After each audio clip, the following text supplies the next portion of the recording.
মাটির নিচের গোপন বাংকার থেকে একের পর এক ধেয়ে যাচ্ছে ব্যালিস্টিক মিসাইল। লক্ষ্য মধ্যপ্রাচ্যের বুকে জেকে বসা মার্কিন সামরিক ঘাঁটি। তবে এবার ইরান শুধু বারুদ আর আগুনে শত্রু ঘাঁটি ছাড়খাড় করেনি, মিসাইল উৎক্ষেপণের সেই গোপন চত্বরে ঝুলিয়ে দিয়েছে এমন কিছু পোস্টার আর কার্টুন যা দেখে রীতিমতো থমকে গেছে গোটা বিশ্ব। গোলা বারুদের চেয়েও ভয়ঙ্কর এক মনস্তাত্ত্বিক খেলায় মেতেছে তেহরান।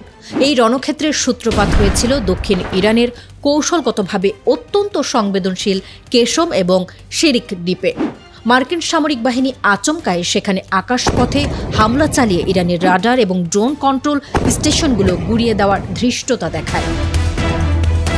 পরাশক্তি আমেরিকার এই আগ্রাসনের জবাব দিতে মুহূর্তকালও দেরি করেনি আইআরজিসি। কুয়েত ও বাহরাইনে অবস্থিত আমেরিকার প্রধান বিমান ও নৌঘাঁটিগুলোকে টার্গেট করে রাতের আকাশ চিরে ধেয়ে যায় ইরানি ক্ষেপণাস্ত্রের ঝাঁক। তবে এই সামরিক সংঘাতের চেয়েও আন্তর্জাতিক মহলে তীব্র ঝড় তুলেছে ইরানের সরকারি বার্তা সংস্থা থেকে রিলিজ করা দুটি ছবি। প্রথম ছবিটির দিকে তাকানো যাক।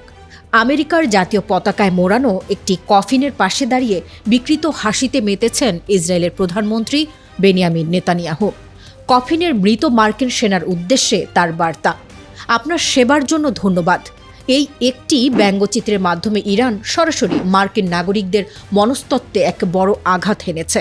তেহরান খুব চতুরতার সাথে আমেরিকার সাধারণ মানুষের সামনে এই সত্যটাই তুলে ধরেছে যে ওয়াশিংটনের শাসকেরা তাদের ঘরের ছেলেদের মধ্যপ্রাচ্যের জ্বলন্ত চুল্লিতে পাঠাচ্ছে কেবল ইসরায়েলের স্বার্থ রক্ষা করার জন্য। ঠিক এই কার্টুনটির পাশেই জ্বলজ্বল করছিল ইরানের সর্বোচ্চ ধর্মীয় নেতা আয়াতুল্লাহ আলী খামেনির এক শান্ত অথচ দীর্ঘ ভঙ্গিমার পোস্টার, যেখানে ফার্সি ও ইংরেজিতে স্পষ্টভাবে লেখা, ভালোবাসার পথে আমরা আমাদের প্রতিশ্রুতি ভাঙব না। সামরিক অভিযানের মাঝে এই বার্তাটি মূলত ইরানের নিজস্ব জনগণ এবং মধ্যপ্রাচ্যে ছড়িয়ে থাকা তাদের প্রতিরোধ যোদ্ধাদের উদ্দেশ্যে এক বিশাল ভরসার নাম। ইরান তার মিত্রদের আশ্বস্ত করল যে শত্রুর আঘাত যতই শক্তিশালী হোক, তেহরানের পাল্টা জবাব দেওয়ার অঙ্গীকার চিরন্তন এবং অটুট।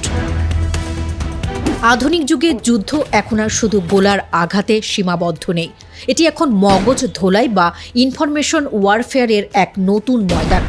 ইরান এই ফুটেজ ও ছবিগুলো ছড়িয়ে দিয়ে বিশ্বের বুকে নিজেদের সামরিক ও রাজনৈতিক দাপট প্রমাণ করতে চেয়েছে। ক্ষেপণাস্ত্রের সাথে এই পোস্টার যুদ্ধ আমেরিকার আত্মবিশ্বাসে যে এক বড় ফাটল ধরিয়েছে তা আর বলার অপেক্ষা রাখে না।